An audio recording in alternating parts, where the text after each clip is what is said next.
नमः श्री महागणाधिपति नमः श्री सरस्वती नमः भक्तुलारा व्यासप्रोक्त भागवत महापुराణం యథాతథంగా చెప్పుకున్నాం. ఇందులో భాగంగా నిన్నటి వరకు మనం 5 స్కందాలు పూర్తి చేసాం. 12 స్కందాల్లో 6వ స్కందం అయిన షష్ఠమ స్కందంలో 56 స్కందాన్ని 56 భాగాలుగా చెప్పుకున్నాం. ఈ రోజున 57వ భాగం చెప్పుకునే ముందు వ్యాస భగవాను ప్రార్థన చేసుకుందాం.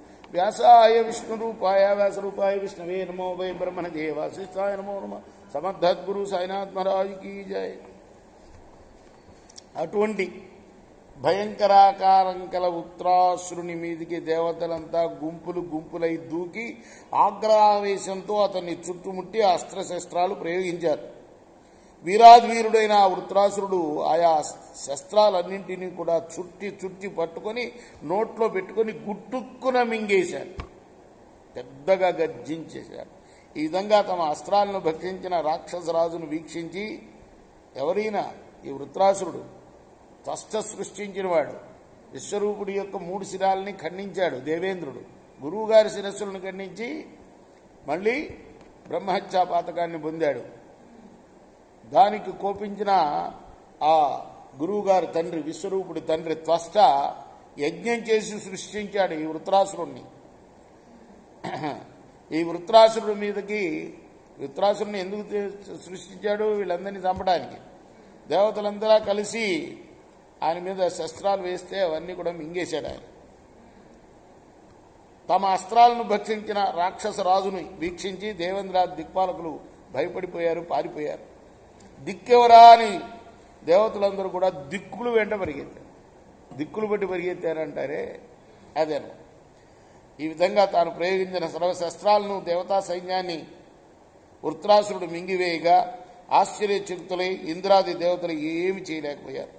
అతని తేజో విశేషాన్ని చూచి బెదిరి చెదిరిన హృదయాలతో దుఃఖిస్తూ ఇంద్రాది దేవతా ప్రముఖులందరూ కూడా ఆత్మరక్షకుడైన పుండరీకాక్షుణ్ణి శరణం పొందుదాము అని అనుకున్నారు. ఈ వృత్రాసురుడు మనకు అజేయుడు.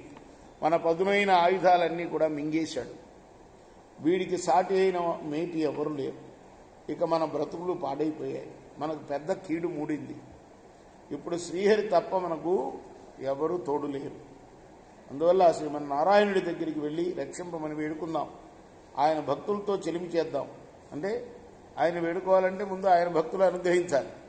కాబట్టి అదే భగవంతుడి కన్నా భాగవతులు ఎక్కువ అని కదా మనకు ఏది మన ధనుర్మాస వ్రతంలో మన సారవంతా అదే. ధనుర్మాస వ్రతంలో తిరుప్పావై వ్రత సారవంతా అదే కదా.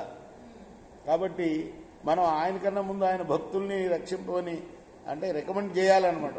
అందువలన ఆయన భక్తులతో ముందు చెలించేద్దాం. ఆయనకు జాలి కలిగేటట్టుగా సంకీర్తనలు చేద్దాం. మనం అలా చేస్తే ఆ స్వామి కరుణించి వీడు నాశనమయ్యే విధానం మనకు దయతో వెల్లడిస్తాడు. అప్పుడు మన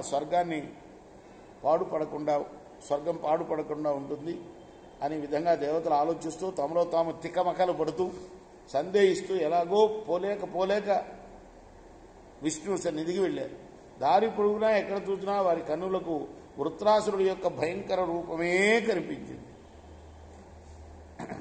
రేపు మనం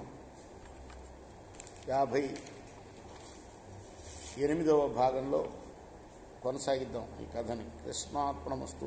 సాయి కృష్ణార్పణమస్తు. స్వస్తి ప్రజాభ్య పరిపాలయంతాం న్యాయేన మార్గేణ మహిమేషా గోబ్రాహ్మణేభ్య సుమోస్త్రిత్యం లోకాः సమస్తాः సుఖినో భవంతు. కృష్ణార్పణమస్తు. సాయి కృష్ణార్పణమస్తు.